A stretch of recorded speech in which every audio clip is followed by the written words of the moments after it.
Hola, buenas noches a todos, bienvenidos de nuevo a este pequeño rincón del cinéfilo y muchísimas gracias por escucharme.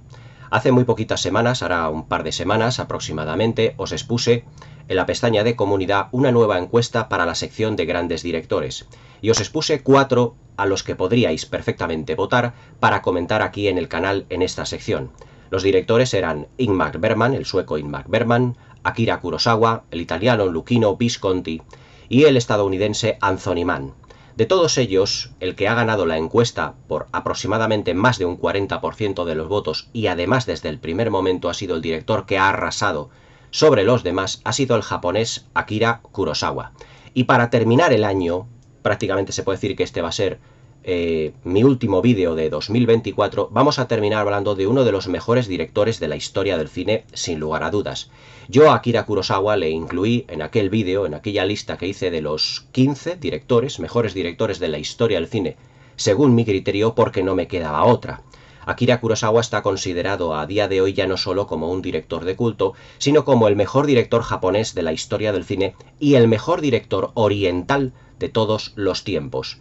Y se puede decir que no le cabe otra, porque se puede decir que es su narrativa prácticamente perfecta, su construcción de personajes, los códigos de honor que utiliza en todos y cada uno de sus films, y también, por qué no decirlo, una vena bastante fordiana, que fue el director John Ford, que le influyó bastante a la hora de construir personajes, de elaborar narrativas, de lo que se refiere a la planificación de sus películas, ha sido un factor fundamental dentro de lo que fue la filmografía de Akira Kurosawa.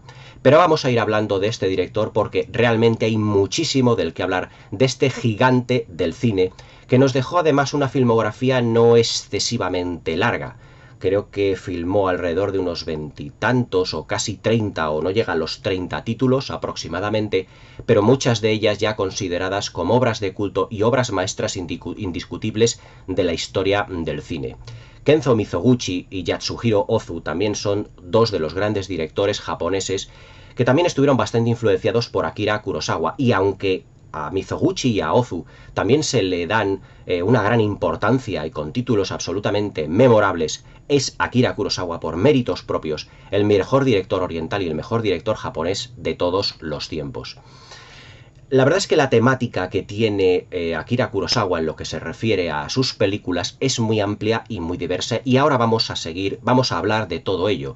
Aquí en el vídeo también expondremos cuáles son los títulos fundamentales de su filmografía, los comentaremos brevemente, y también la influencia que han tenido en la historia del cine, las etapas que tuvo Akira Kurosawa dentro de lo que fue su filmografía, o mejor dicho, su vida dentro de lo que fue el cine, y cuáles fueron sus inicios. Akira Kurosawa nació en 1910 en Tokio, en Japón, y además perteneció a una familia bastante numerosa. Pero Akira Kurosawa desde un primer momento no se interesó por el cine, sino por otras de las denominadas bellas artes, sino que fue el dibujo y la pintura, lo cual le influenció muchísimo, muchísimo a la hora de poder elaborar la fotografía de sus películas y también planificar las mismas. Desde muy temprana edad, ya con 20 o con 20 y pocos años, desde adolescente, le gustaba ya mucho pintar retratos, paisajes, de todo tipo de técnicas de la pintura. Le gustó muchísimo lo que era la cultura occidental, y eso que en Japón, durante los años 30, años 20, años 30, pues eso de tener cierta o inclinarse más por una rama occidentalizante, vamos así decirlo, pues no estaba excesivamente bien visto, lo cual tampoco lo vieron con buen ojo sus padres incluso. Pero el joven Akira Kurosawa, la verdad es que él siguió con su vena artística y se culturizó bastante en lo que era, valga la redundancia, la cultura occidental. Lo que ocurre es que el cine, pues desde un principio no entró de lleno en lo que eran sus planes dentro de lo que eran las bellas artes, hasta que en 1900, aproximadamente 1940, 1900, finales de los años 30, principios de los 40, se metió en una escuela de cine, debido a que las bellas artes, en lo que se refiere al dibujo y la pintura, no le daban excesivamente para poder vivir. Y Akira Kurosawa intentó decir, vamos a ver lo que se denomina eso del cine, vamos a ver si yo puedo exponer artísticamente cuáles son mis inquietudes. Y empezó trabajando para la Toho, la productora Toho, una de las grandes productoras de cine japonés.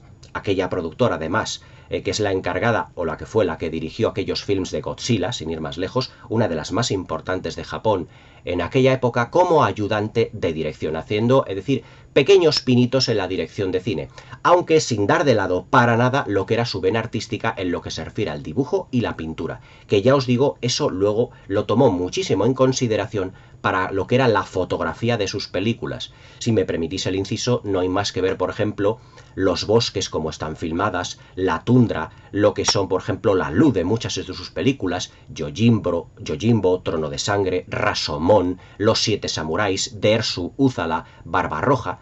Son películas que destacan muchísimo por la luz, por los contrastes, pero sobre todo por el preciosismo y la poesía visual que destilan todos y cada uno de sus fotogramas. Eso a Akira Kurosawa le venía por la vena artística que tenía como admirador de las bellas artes en lo que se refiere el dibujo y la pintura. Cuando prácticamente el cine oriental no tenía una gran cabida dentro de lo que era Occidente, dentro de lo que era la industria hollywoodiense, que en los años 40 y en los años 50 estaba prácticamente como a plena potencia, Akira Kurosawa filmó una película que prácticamente rompió muchísimas barreras en lo que se refiere a destacar el cine oriental en Occidente, que fue Rashomon en 1950. Rashomon, que además tuvo como protagonista a uno de sus actores principales y que fue su actor fetiche durante toda su filmografía, que fue el también japonés Toshiro Mifune. Pero antes de hablar de la filmografía de Akira Kurosawa, lo que me gustaría hablar de Kurosawa son sobre los temas, sobre las temáticas, las influencias y sobre todo los denominadores comunes que tenían en todas y cada una de sus películas, es decir, su temática. Es decir, cuáles eran los aspectos que hacían al cine de Kurosawa absolutamente inolvidable y cuál es el aspecto o los aspectos primordiales por los cuales yo le incluí en aquella lista de los 15 mejores directores de la historia del cine. La familia de Akira Kurosawa, sus antepasados provenían de samuráis. Por lo tanto, los códigos de honor para Akira Kurosawa eran absolutamente esenciales. Y si repasamos toda su filmografía, se puede decir, sin temor a equivocarse, que la mayoría de los grandes protagonistas de sus películas todos seguían por códigos de honor, y además todos muy férreos, todos completamente invulnerables, y que son personajes que, guiándose por esos códigos de honor, morirán por ellos hasta el final de sus días. Podemos echarle, por ejemplo, un vistazo a los personajes de los 7 samuráis, en el que todos ellos, o la mayoría de ellos, dan su vida por un ideal, por una actitud, por reflejar unos valores y por unas actividades y por llevar a cabo un objetivo y que morirán por él. Por lo tanto, el código de honor en los personajes de las películas de Akira Kurosawa, no solo en Los 7 Samuráis, por ejemplo en Rashomon o incluso en Dersu Uzala, El Cazador, que es mi película favorita de este gran director, van a estar siempre impertérritos, acordados de este personaje maravilloso, Dersu Uzala, en la película del mismo nombre, de este personaje que vive en los bosques y que siempre se aferra, digamos, a unas directrices de vida y que no las varía en absoluto. Y que prácticamente se puede decir que cuando se le saca de ese entorno idílico del bosque donde vive, realmente él termina falleciendo. Os acabo de hacer un spoiler muy grande, pero si no habéis visto Dersu Uzala, ya os las podéis estar comprando, porque es realmente una de las grandes maravillas de la historia del cine. Aquí la tenéis comentada hace ya muchísimo tiempo en el canal. Es decir, los personajes de Akira Kurosawa siempre se guiaban por códigos de honor, estaban construidos en base a ellos y siempre eran muy férreos y además eran fácilmente identificables para lo que era el gran público. Otro de los grandes aspectos era la narrativa. Este es el aspecto clave por el que yo metí a Akira Kurosawa en la lista de los mejores directores de todos los tiempos. La narrativa de Kurosawa es lo más parecida a la de John Ford. ¿Por qué? Pues porque Kurosawa siempre se fijaba en cómo construía John Ford los personajes. Hablar de la construcción de los personajes por parte de Akira Kurosawa es hablar de la construcción de los personajes de John Ford, sin ningún género de dudas. Es decir, si John Ford construía sus personajes en base a sentimientos, a emociones y a una sólida base o a sólidos códigos como por ejemplo eran la familia, una determinada educación y un núcleo familiar en donde siempre destacaba uno, en este caso la madre, En las películas de Akira Kurosawa se puede decir que es exactamente lo mismo. Es decir, los personajes siempre forman como un gran núcleo familiar. Todos ellos se van a respetar, todos ellos van a tener unas conexiones familiares, a lo mejor sin serlo, absolutamente memorables. Por ejemplo, en Los Siete Samuráis, todos ellos, los 7, junto con los aldeanos, forman como una especie como gran núcleo familiar, sin ir más lejos. Pero es que precisamente esa narrativa es tan perfecta porque la construcción de los personajes es paulatina. ¿Qué quiere decir eso? Que se van construyendo a lo largo de todo el metraje. En las películas de Akira Kurosawa, y al igual que en las películas de John Ford, Kurosawa tomó prestado eso de construir el personaje de una manera progresiva, lenta. Es decir, que se vaya cociendo el personaje a fuego lento. Es decir, siempre vamos a tener a lo largo de la película aspectos en los que vamos a ir descubriendo de todos y cada uno de los personajes. ¿Por qué? Porque poco a poco los van a aportar mayor riqueza a lo que es la construcción de los mismos. Por ejemplo, si en un título primordial de John Ford, que es El hombre que mató a Liberty Balance, nosotros podemos ver los personajes que se van construyendo en base a los acontecimientos y a las relaciones de los unos con los otros, podemos decir lo mismo de Akira Kurosawa. Por ejemplo, en Dersu Uzala, el cazador, podemos ver cómo, digamos, el militar ruso y Dersu Uzala forjan una gran amistad entre ellos. Y todo lo que van a vivir a lo largo de los acontecimientos de la película va a dar al espectador muchas pistas y mucha resolución de lo que son los acontecimientos y que van a ir aportando riqueza a los dos personajes a lo largo de todo el metraje. Nos vamos a ir dando cuenta de muchos de los aspectos de los personajes a través de la construcción que hace Akira Kurosawa de los mismos, a través de esa narrativa tan fluida, de tal manera que a lo largo del metraje de la película siempre irán construyéndose el personaje de manera lenta, paulatina, y vamos a ir consiguiendo, o viendo, mejor dicho, aspectos que van a enriquecer poco a poco el personaje. Akira Kurosawa no es de esos directores que construya un personaje prácticamente desde el principio de la película, ni muchísimo menos, sino que lo ibas descubriendo poco a poco, se iba enriqueciendo. Eso también lo hacía, sin ir más lejos, Raoul Walsh, o Billy Wilder, o Howard Hawks. No es como a lo mejor muchos directores en la actualidad, que lo que hacen es construir el personaje y directamente ya está definido para el resto de la película. En las películas, perdón, todavía sigo con el catarro, como os dije en el vídeo anterior. En las películas de Akira Kurosawa eso no va a ocurrir, al igual que en las películas de John Ford. En las películas de Akira Kurosawa el personaje se construye a fuego lento. Y eso es lo que hace que el personaje sea, a lo largo del metraje, mucho más rico y que vaya creciendo en complejidad y en profundidad. Eso es lo que hace una narrativa absolutamente rica. Y además no solo eso, a lo largo del metraje de sus películas vamos a ir descubriendo a los personajes poco a poco y sobre todo todas las secuencias serán enriquecedoras. Por eso su narrativa es absolutamente inigualable.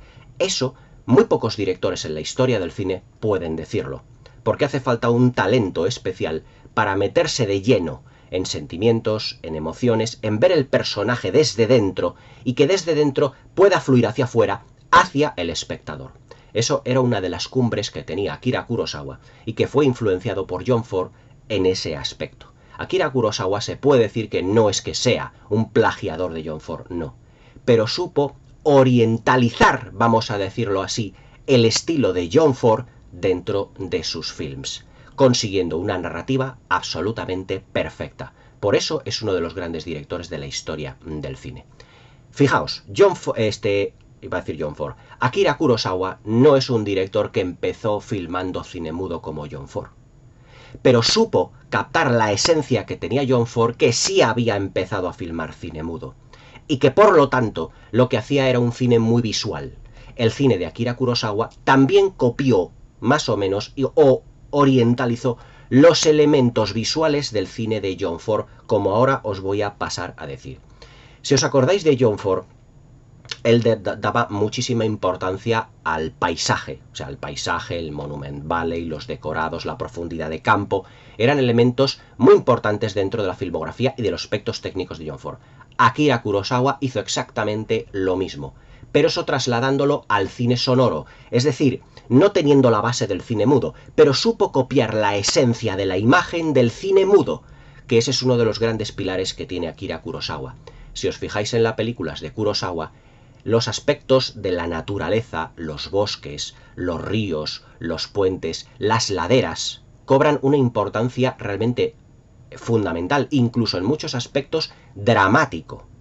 Por ejemplo, los fenómenos meteorológicos. Acordaos, por ejemplo, del Principio de Rashomon, donde están estos personajes dentro de lo que es esa puerta, o los restos de esa puerta gigantesca, de ese, vamos a decirlo, de esa gran portada, y que está lloviendo prácticamente a mares.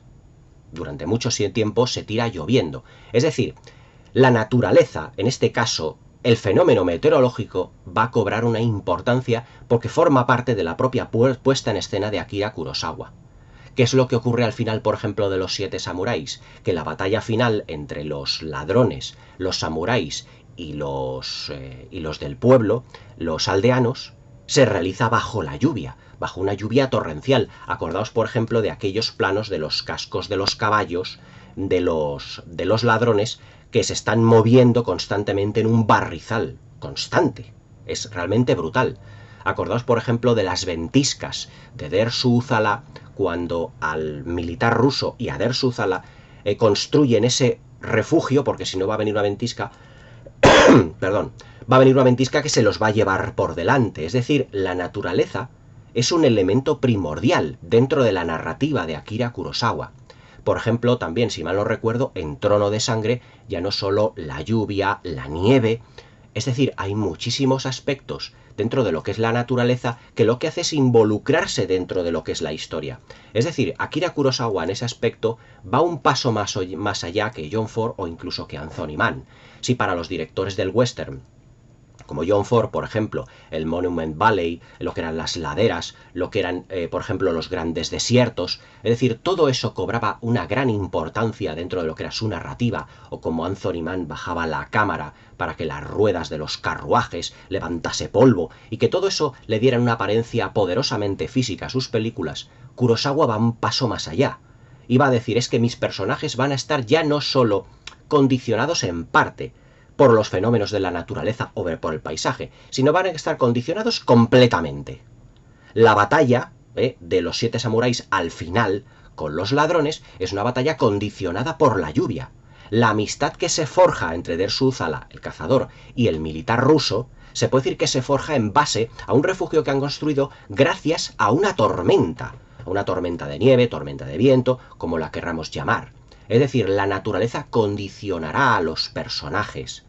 Y luego también, evidentemente, esas maravillosas fotografía, muchas de ellas en blanco y negro, con ese brillo, con esa luz que no tienen las películas de hoy, y esto ya os habéis cansado de oírmelo decir, en el que vemos que los claroscuros, la luz, el blanco y negro, un blanco y negro impoluto, precioso, todo ello por la vena artística de Akira Kurosawa, que recordad que empezó desarrollando su vena artística debido a sus dibujos, a sus pinturas, queda reflejado en sus películas. Es decir, es un director que está en ese sentido muy enamorado, vamos así decirlo, con la naturaleza, y que la naturaleza a su vez forma parte como elemento narrativo muy importante de todo lo que son los aspectos narrativos y todo lo que son los aspectos en lo que se refiere a enmarcarlos dentro de sus personajes, a evolucionar sus personajes, como os acabo de decir. Otro de los aspectos que yo destacaría sin duda de Akira Kurosawa es el perfeccionismo que tiene, por ejemplo, a la hora de tener en cuenta, sin ir más lejos, los aspectos técnicos, ya no solo a la fotografía, sino, por ejemplo, a visualizar una escena. Akira Kurosawa era un director que no solo colocaba una cámara delante de unos actores y que los hacía interpretar, sino que conectaba varias cámaras a lo largo de lo que es la secuencia para luego en la sala de montaje tener diferentes ángulos de la misma escena.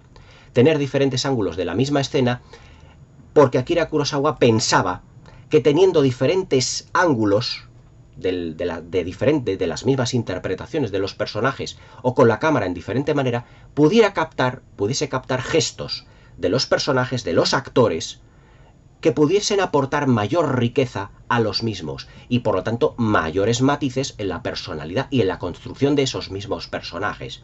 Es decir, que era un director que utilizaba varias cámaras muchas veces para filmar diálogos y secuencias de parlamentos, y ya os digo, de diálogos de los mismos personajes.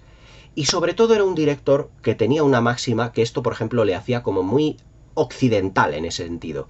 Y es que le gustaba filmar a los personajes en muchas ocasiones viniendo desde el fondo del plano hacia adelante. Eso también, por ejemplo, lo hacía bastante John Ford y directores del western como Anthony Mann o como Howard Hawks. Siempre le gustaba dejar la cámara quieta y que los personajes se movieran ampliamente dentro de lo que era el plano. Por ejemplo, en Los 7 Samuráis hay una secuencia estupenda en la que los personajes están intentando convencer al personaje de Toshiro Mifune, los samuráis intentando convencer al personaje de Toshiro Mifune, de que se una a su grupo y que van caminando lo habéis visto, si habéis visto la película, van caminando valga la redundancia, por los caminos, por los bosques, y desde lejos el personaje de Toshiro Mifune está haciendo como payasadas para intentar llamarles la atención, y que se va acercando a ellos dentro del mismo plano, por un camino, por otro, rodeándoles. Es decir, parece que Toshiro Mifune siempre se está moviendo constantemente alrededor de los personajes, teniendo en cuenta un plano fijo, diferentes ángulos de cámara, porque vemos que los personajes también se van alejando dentro del plano, se van acercando. Es decir, es una manera de narrar como para que el espectador estuviese como dentro de la misma secuencia, siempre rodeado de personajes en continua evolución, en continuo movimiento. Aunque Kurosawa, al igual que John Ford, siempre le gustaba dejar la cámara lo más quieta posible. Eso de estar moviendo constantemente la cámara es, por ejemplo, muy del cine de hoy. Por ejemplo, en una de las reviews anteriores, en la de Tintín, os dije que Spielberg había movido demasiado esa cámara virtual, porque era una película de animación por CGI, por captura de movimiento. Pero en ese sentido, el cine clásico, el cine de Kurosawa, el cine de John Ford, sobre todo el de Kurosawa, se basa mucho en planos fijos, en planificar siempre las secuencias dentro de un plano y que los personajes siempre se muevan a gusto dentro de los mismos. Otro de los aspectos que a mí me encantan de Akira Kurosawa y que yo creo que debería de estar como siempre en las listas de mejores directores de todos los tiempos es lo carismáticos y lo inolvidables que hacía siempre a sus personajes.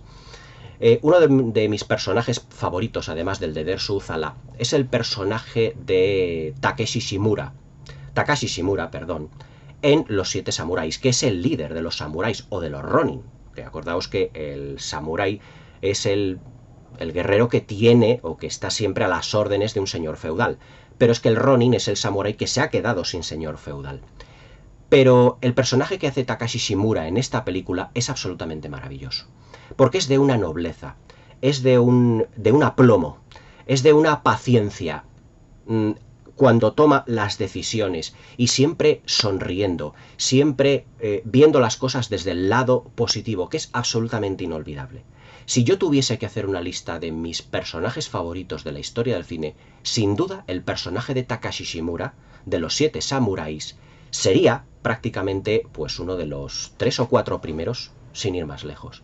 Porque es un personaje que te llega al corazón desde todos los puntos de vista. Incluso al final de la película vemos que ese aplomo y que esa paciencia también realmente la ha tenido muy en cuenta.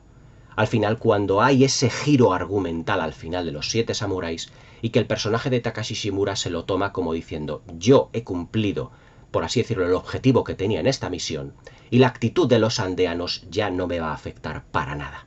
Pero es un personaje que tiene realmente, yo creo que a lo mejor el Yoda de la Guerra de las Galaxias de George Lucas a lo mejor estaba basado seguramente en el personaje de Takashi Shimura en lo que se refiere a paciencia y a la gran experiencia que él destila en todos y cada uno de los aspectos que tiene este personaje, porque yo creo que es absolutamente inolvidable. Todos estos aspectos yo creo que hacen del cine de Akira Kurosawa absolutamente un cine pues narrativamente perfecto, inolvidable, y sobre todo la importancia que le da Akira Kurosawa a lo que es la construcción de personajes, porque el cine es el arte de la interpretación, es el arte de crear unas historias, de crear unos personajes y hacerlos creíbles para el gran público, y en eso Akira Kurosawa era un absoluto maestro. Otro de los aspectos, pero bueno, esto ya es un poco más, bajo mi punto de vista, es un poco más adornar a sus personajes, ya no desde su profundidad, sino de los aspectos que tienen en lo que se refiere a la definición de los mismos, es que todos ellos tenían un alito, por así decirlo, ¿cómo decirlo? Como una pincelada de tragedia en todos y cada uno de los aspectos, o en todos y cada una de las películas que tenía. Mayoritariamente las películas de Akira Kurosawa eran dramas. Y sus tragedias también tenían cierto halo shakespeariano, vamos así decirlo.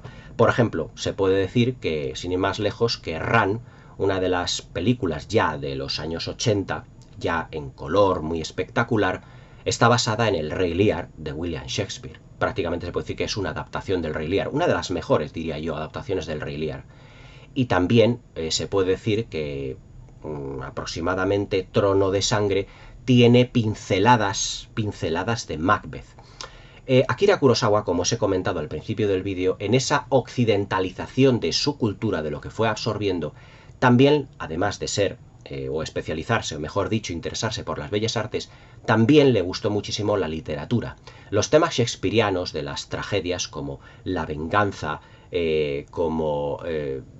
digamos, el enfrentamiento de lo que son los celos, todo eso estuvo también presente en la filmografía de Akira Kurosawa. Por ejemplo, en Rashomon, sin lugar a dudas, también hay una vertiente muy trágica. Shakespeariana porque también hay cierto componente celoso. Acordaos de que estamos en Rashomon dentro de una especie de, vamos a decirlo así, como de triángulo amoroso, pero dentro también de varias versiones de una misma historia. Ahora pasaremos a comentar lo que es la filmografía principal de Kurosawa y cuáles han sido las influencias de estos grandes, o mejor dicho, cómo han influenciado estos grandes títulos. Pero siempre la tragedia ha estado muy vinculada a lo que es la filmografía de Kurosawa, porque sus películas no han tenido, o al menos muchas de ellas, no han tenido, por así decirlo, un final feliz. Por ejemplo, su película más importante, que es Los Siete Samuráis, que debería de haber tenido realmente un final feliz para los aldeanos, que lo tiene, pero también para los samuráis, tiene un componente trágico y melancólico muy profundo, porque hay un giro argumental que cambia la perspectiva de muchísimas cosas. En ese aspecto es una película muy ambigua. Pero también, por ejemplo, lo vimos en Rashomon, lo vimos en Dersu-Zala, y lo vimos también en otras películas, por ejemplo, en Vivir, que es uno de los grandes dramas de Kurosawa, que yo es una película que no he terminado de ver porque se me antoja, no porque no me guste, sino porque se me antoja muy triste, muy trágica y muy melancólica por motivos personales. Pero todas las películas de Akira Kurosawa siempre tienen un trasfondo dramático y trágico muy profundo. En ese aspecto yo creo que en la tragedia y en el drama ha profundizado más en las emociones y los sentimientos que el mismísimo John Ford, al aportarle, como ya os digo, siempre unos matices ciertamente shakespearianos. Dentro de lo que es la filmografía esencial que tiene Akira Kurosawa, él empezó haciendo, ya os digo que en La Toho empezó como ayudante de dirección y hasta 1900, creo que fue 43 o 44, empezó su primera, ya realizó su primera película, que fue La leyenda del maestro de judo, o algo así parecido, no me acuerdo, creo que la vi en televisión hace ya muchísimos años, pero ahora en versión original, cuando las ponían en televisión española, en Cineclub, en versión original, subtitulada, pero ahora no me acuerdo del todo. Pero la película por la que realmente empezó a sonar muy fuerte el nombre de Akira Kurosawa, y ya no solo él, sino en general el cine japonés dentro de lo que fue en Occidente, que estaba completamente dominado por Hollywood, era realmente Rashomon, que la tenéis aquí ampliamente comentada en el canal. Y además es que Rashomon, protagonizada por Toshiro Mifune, que ya os digo que es su actor fetiche, que le tuvo en muchísimas películas, y por una actriz denominada, a ver si me acuerdo porque no soy muy bueno para nombres japoneses, Mashiko Kyo, fue un auténtico bombazo que además recaudó muchísimo dinero, tuvo un gran éxito tanto de crítica como de público, y además tuvo muchísimos premios en todos y cada uno de los festivales de cine por donde fue estrenada. Creo que fue ganadora del León de Oro en el Festival de Berlín, y además, dada su complejidad y el punto de vista de la narración, se puede decir que dio lugar a lo que se denomina el efecto Rashomon dentro de lo que fue la industria del cine, que es contar una historia desde diferentes puntos de vista. Contar una misma historia para enriquecerla, pero siempre desde, digamos, perspectivas diferentes, porque eso era lo que era realmente Rashomon. Era una película, pues prácticamente judicial, no de juicios. De juicios en realidad sí, pero no juicios como los que estamos acostumbrados en las películas actualmente, sino una película en la que se va a juzgar debido a un flashback, a un enorme flashback, o se va a ver una visión de unos acontecimientos del asesinato de un personaje y del ultraje de una mujer desde diferentes puntos de vista. Y además que vamos a decirlo, esa manera de narrar que tiene Rashomon, o que tuvo Kurosawa en Rashomon, ha estado presente prácticamente la influencia hasta nuestros días. Por ejemplo, la película El último duelo de Ridley Scott es una película que prácticamente se puede decir que calca lo que es Rashomon para sí mismo. Es decir, lo que vamos a ver o lo que en el último duelo va a ser el ultraje de una mujer, pero contado desde diferentes puntos de vista, desde tres puntos de vista diferentes. Pero es que Rashomon realmente está contando lo que es el asesinato y el ultraje de una mujer desde más puntos de vista. Creo que en Rashomon llegan a ser hasta 5. Todo ello de una manera, con una economía narrativa, una economía de medios, pero sobre todo con una narrativa absolutamente perfecta. Y sobre todo cómo cambia la interpretación de los personajes y la perspectiva que tenemos nosotros ante ellos en las diferentes versiones que vamos a ver de todos y cada uno de ellos. Es decir, se puede decir que Akira Kurosawa con Rashomon en el año 1950 dio el aldabonazo o dio un puñetazo en la mesa de lo que iba a ser la importancia del cine japonés y por extensión del cine oriental en Occidente. A partir de entonces el cine oriental, a partir de Rashomon y a partir de Akira Kurosawa, Occidente empezó a ver con otros ojos el cine que venía realmente de Oriente. Y ya directores ya no solo como Kurosawa, sino como lo que os he mencionado anteriormente, como por ejemplo como Yatsuhiro Ozu o como Kenzo Mizoguchi, ya empezaron a tener, gracias a Kurosawa, la importancia que han tenido y que tienen hoy en día en lo que es la historia del cine. Es decir, una importancia absolutamente capital. Todo eso gracias al título de Rashomon, sin lugar a dudas. En 1954 vendría, de la mano también de Kurosawa, lo que es uno de los grandes títulos, uno de los mejores títulos de la historia del cine. Ya os lo he mencionado, es Los 7 Samuráis. Una película que ha influenciado a prácticamente generaciones, ya no solo Rashomon, que dio el aldabonazo, la puerta de entrada al cine oriental en Hollywood y en Occidente, sino que ya Los 7 Samuráis fue la consagración definitiva de Akira Kurosawa como uno de los más grandes directores de la historia. En Los 7 Samuráis, Kurosawa nos propone un fresco de 3 horas y media de duración de lo que es la historia de unos aldeanos que están siendo saqueados por unos ladrones en la época medieval y que contratan, por así decirlo, los servicios de unos samuráis para que les hagan frente. Realmente estamos ante el saqueo de unos ladrones, mejor dicho, de unos ladrones a un pueblo, y que el pueblo son realmente las víctimas. La verdad es que hay muchísimas lecturas dentro de los 7 samuráis. Una película que además es muy rica, muy compleja en lecturas, y que a su vez al final de ella hay como un giro completamente inesperado de todos los acontecimientos que nos hace ver el film una segunda vez para darle otro valor intrínseco que tiene a su vez el film. A su vez, Los 7 Samuráis ha sido una de las películas que más han influenciado en directores como Spielberg, como George Lucas, como Martin Scorsese, como Quentin Tarantino. Muchas de sus películas como Reservoir Dogs o incluso como Pulp Fiction tienen personajes que se guían muchas veces, a lo mejor no, vamos a decirlo, por unos códigos de honor realmente especiales a lo Tarantino, pero que Tarantino toma prestado de Kurosawa unos personajes que son muy férreos y que no se salen de una serie de directrices, por así decirlo. Pero es que a su vez, Los 7 Samuráis dio lugar a un western de John Sturges, protagonizada por Jules Briner y por otras tantas estrellas, que fue Los 7 Magníficos. Película que a su vez ha tenido un remake hace relativamente pocos años, creo que fue en 2015 o 2016, protagonizada por Denzel Washington. Es decir, que la sombra de Akira Kurosawa, o mejor dicho, la sombra de Los 7 Samuráis, todavía es muy alargada, muy alargada.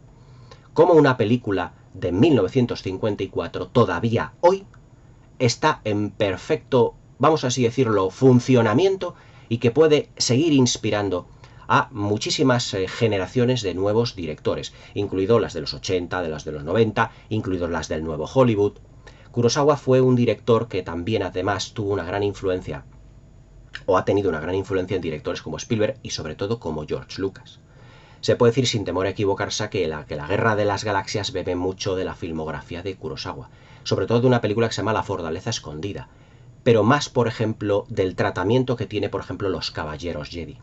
Los Caballeros Jedi o los Caballeros Jedi se puede decir que son como samuráis encubiertos, personas que se guían por unos códigos de honor muy férreos y que serán fieles a esos códigos hasta el momento de su muerte.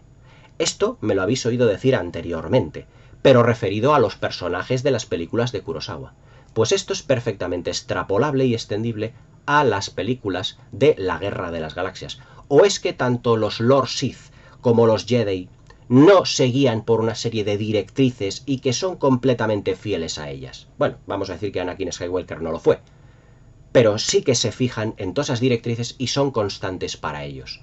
No es, por ejemplo, los duelos a sable láser, la fuerza y todo ello, unos códigos de honor férreos que tienen que aprender unos personajes que tienen los midichlorianos, por así decirlo, y que ya les va a condicionar el resto de su vida. No son así realmente los samuráis. Todos estos códigos de honor tan férreos, todo eso viene del cine de Akira Kurosawa. Como os he dicho antes, no es Yoda un personaje tan sumamente férreo en sus códigos de honor que es completamente insalvable para todo tipo de Jedis o incluso para todo tipo de mentes que son un poco abiertas, de una mentalidad tan sumamente cerrada y férrea en lo que se refiere a ese código Jedi. El personaje de Yoda se puede decir que es un trasunto del personaje de Takashi Shimura de los 7 samuráis. Es un maestro, una persona que tiene mucha experiencia, que lo ha vivido todo, que ha estado en multitud de situaciones y que para todo tiene una respuesta. Ese es el Yoda de la Guerra de las Galaxias. Ese es el Takashi Shimura de los 7 samuráis. Ya en su última etapa, y me acabo de dar un pequeño salto, Steven Spielberg y George Lucas produjeron lo que fue la última película, o una de las últimas películas de Akira Kurosawa, porque incluso ya, no sé por qué, en lo que era su, vamos a decirlo, en su país no es que fuera defenestrado, ni mucho menos, pero ya no tenía el tirón de antaño. George Lucas y Steven Spielberg creo que financiaron, si mal no recuerdo, ahora no me hagáis mucho caso, pero creo que fue Los sueños de Akira Kurosawa, una de las últimas películas de él, ya en el año 90 o 91 aproximadamente. Y que se puede decir que auparon al gran maestro realmente donde lo merecía, realmente donde este hombre lo merecía. Porque es tal la riqueza, abundancia de lo que es su filmografía, que yo creo que no deberían de haber dejado, ni dejaron evidentemente al maestro solo, ni muchísimo menos. También hay una película que ha tenido evidentemente los western, porque para algunos las películas de Akira Kurosawa son como si fueran westerns. Y realmente podríamos decir que Kurosawa, dentro de esa occidentalización de lo que fue su cultura, de todo lo que absorbió, que os he dicho al principio del vídeo, pudo enfocar sus películas de aventuras y de samuráis con cierto aroma de western. Pues posiblemente. Por ejemplo, Yojimbo es una película que se puede decir que Sergio Leone copió o plagió para hacer por un puñado de dólares. Pero claro, la anécdota que os quería contar y que da pie a esto, la anécdota es que Sergio Leone, cuando la filmó, la estrenó, que fue un éxito brutal, la productora Toho, la productora de Yojimbo y Akira Kurosawa demandaron por plagio a Sergio Leone. Sergio Leone, mejor dicho, Akira Kurosawa, ganó la demanda y le escribió posteriormente una carta a Sergio Leone, después del juicio. Le dijo, él muy honorable, como suelen ser los japoneses, ¿no? Al menos. Y le dijo, me ha encantado tu película. Por un puñado de dólares yo creo que es un western fantástico. Clint Eastwood está estupendo. Es una película absolutamente maravillosa, genial. Pero no es tu película, es mi película. Como diciendo, me ha encantado tu película, pero claro, me ha encantado porque la hice yo, no porque la hicieras tú. O sea, demandó a Sergio Leone y le ganó la demanda.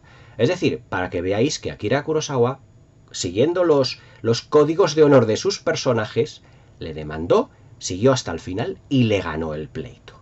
Evidentemente, quien vea Yojimbo y quien vea Por un puñado de dólares verá que efectivamente es prácticamente la misma película.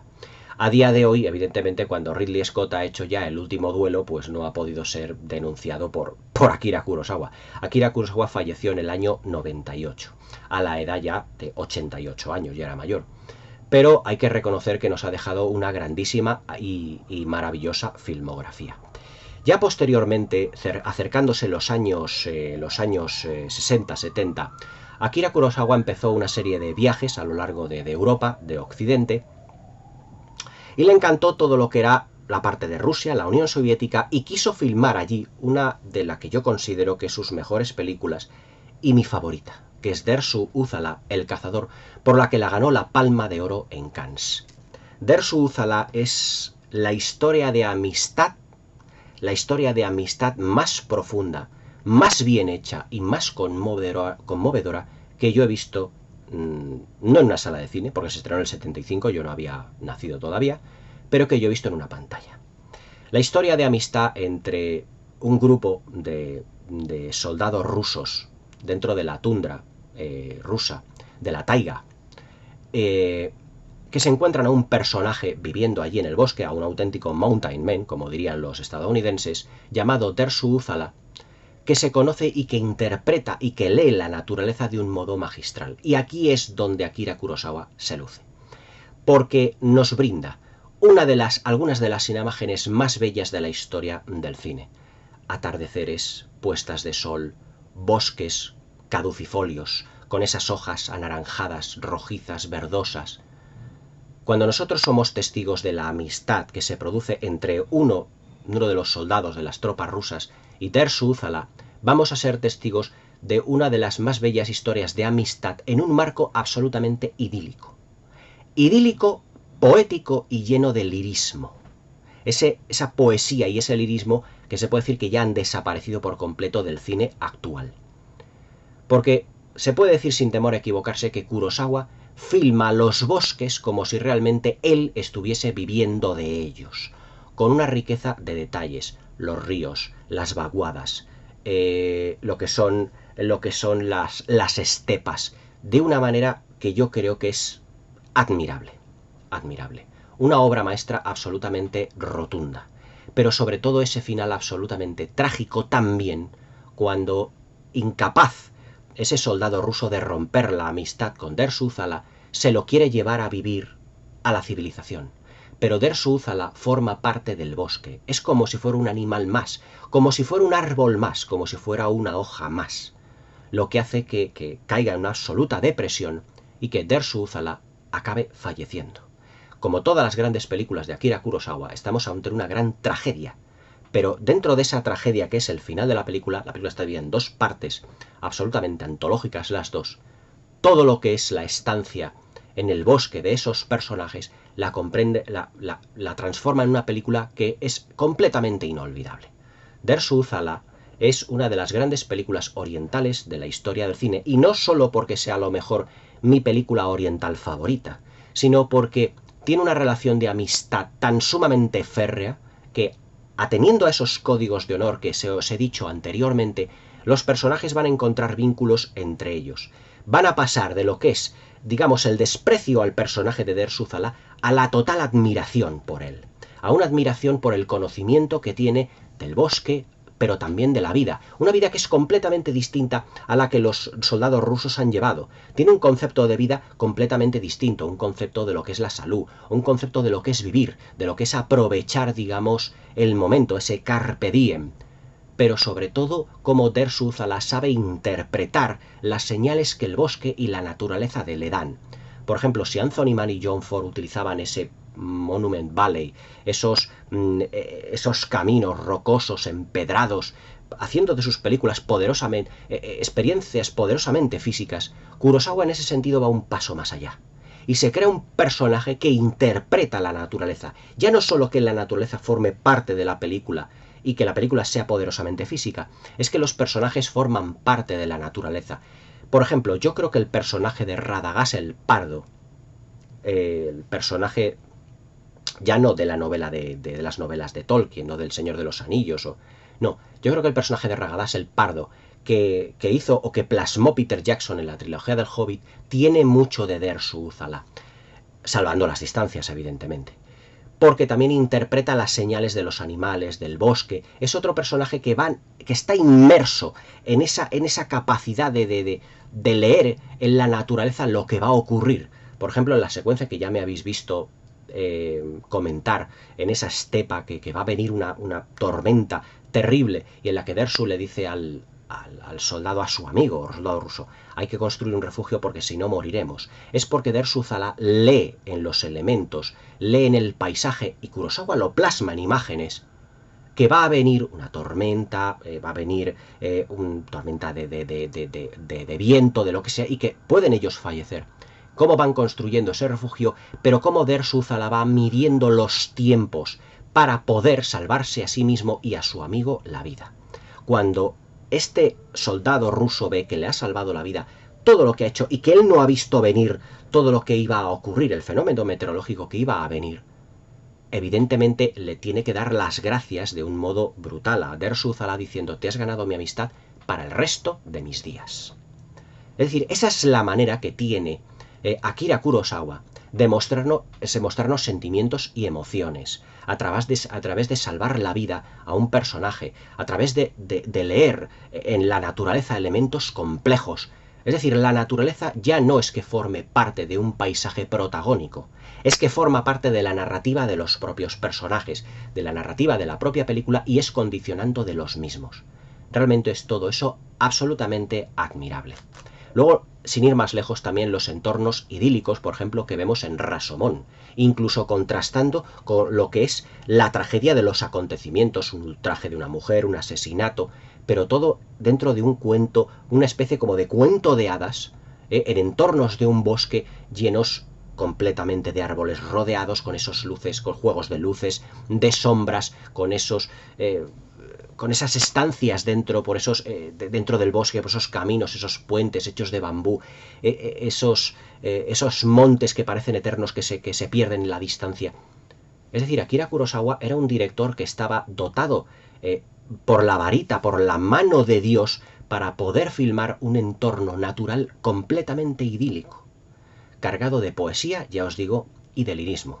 Y dentro, ya os digo, de unos personajes perfectamente construidos desde el principio hasta el final. En ese sentido, yo creo que Akira Kurosawa, por todos estos aspectos y por muchísimo más, yo creo que Akira Kurosawa merece uno de los grandes podios dentro de lo que son los mejores directores en la historia del cine. En ese aspecto, yo creo que Akira Kurosawa, por toda la gran filmografía que ha tenido, Yojimbo, Rashomon, Dersu Uzala, Los Siete Samuráis, La Fortaleza Escondida, Trono de Sangre, Barbarroja, Vivir, ha conseguido una profundidad en los personajes que yo creo que a día de hoy es absolutamente imposible. Fue un director que bebió mucho de los clásicos de Hollywood, se fijó en el mejor, en John Ford, pero incluso llegó a perfeccionar algunos aspectos, como es, ya os digo, el protagonismo de la naturaleza del paisaje, inundándolo todo también de fenómenos meteorológicos. Ha sido un actor, mejor dicho, ha sido un director que ha sabido mostrarnos el alma humana, con la tragedia, con la amistad, con el amor, con el ultraje, de una manera tan sumamente directa, tan sumamente descarnada, pero también tan natural, que somos capaces de identificarnos con todos y cada uno de sus personajes, dentro de una filmografía que, como ya os he dicho, no es una filmografía excesivamente larga, no es, por ejemplo, como la filmografía de John Ford o como la de Alfred Hitchcock, que son muchos más títulos, 50, 60, 100, no, con apenas 30 títulos, Akira Kurosawa nos mostró tragedias, nos mostró dramas, nos mostró paisajes idílicos, nos mostró poesía, lirismo, una narrativa perfecta y emociones y sentimientos que muy pocos directores en la historia del cine han sabido darnos. Yo diría que junto con Akira Kurosawa, John Ford, o mejor dicho, junto con John Ford, es Akira Kurosawa, uno de los mejores narradores, o uno de los 3 o 4 mejores narradores de la historia del cine. La manera que tiene de construir sus personajes, la manera que tiene o la facilidad para identificarnos con ellos, consiguen hacernos prácticamente olvidar a cualquier director que se nos ponga por delante. Si hoy vemos, por ejemplo, El último duelo de Ridley Scott, que es una película absolutamente maravillosa y que nos puede dejar un pozo de melancolía, de tristeza, incluso de repulsión, luego vemos Rashomon posteriormente y las lecturas se multiplican, porque ya no es que solo sea prácticamente la misma película, es que además enriquece más. Es decir, Ridley Scott plagia muy bien o copia muy bien a Akira Kurosawa, pero no capta toda su riqueza, y eso que la película de Kurosawa son 2 horas y la de Ridley Scott son 3, y eso que Ridley Scott es un director visual que narra creando imágenes y que puede recortar metraje respecto de otros directores, pero no lo hace de Kurosawa, porque incluso la narrativa de Kurosawa es mucho más perfecta que la de Ridley Scott, siendo Ridley Scott un director visual. Es decir, Akira Kurosawa como narrador es absolutamente único, y ya os digo, como director es el mejor de todo lo que ha sido la historia del cine japonés y la historia del cine oriental. Un director que, tristemente, al final de su carrera fueron Steven Spielberg y George Lucas los que tuvieron realmente que estar financiando sus proyectos, porque indescriptiblemente, injustificadamente, ya nadie quería producirle películas al gran maestro Akira Kurosawa. Pero Akira Kurosawa es sin duda uno de los mejores directores de todos los tiempos, el mejor director oriental de la historia del cine, y junto con Mizoguchi y con Ozu, el mejor director japonés que ha habido, pues, de la historia del cine. Un auténtico maestro, y además su filmografía yo creo que es muy rica, compleja, inabarcable y absolutamente inigualable. Este ha sido mi homenaje al maestro Akira Kurosawa, una auténtica leyenda del cine que yo creo que a día de hoy merece ya no solo a lo mejor más reconocimiento, sino que merece que se le hagan más homenajes, que se proyecten más sus películas, pero que sobre todo su influencia en la historia del cine y sobre todo en nuevos directores como Quentin Tarantino, sin ir más lejos, es absolutamente primordial. Es decir, mucho del cine de hoy no lo podríamos concebir sin la presencia de un director como Akira Kurosawa. Espero que ya os haya gustado el vídeo, que me deis un like, que os suscribáis al canal y que le deis a la campanita para que no os perdáis ninguno de mis nuevos vídeos. Perdonad mi voz, perdonad si el vídeo a lo mejor no ha sido un pelín poco más, pero tengo la garganta todavía bastante delicadita, pero yo creo que este homenaje a Akira Kurosawa para terminar el año lo tenía que hacer sí o sí. Yo creo que es suficiente para recordar a uno de los grandes directores de todos los tiempos, el maravilloso japonés y sobre todo código de honor se le puede llamar Akira Kurosawa. Espero que tengáis una muy buena salida y entrada de año, que tengáis un feliz 2025, que le deis nuevamente un like, que paséis una muy buena velada y hasta mañana.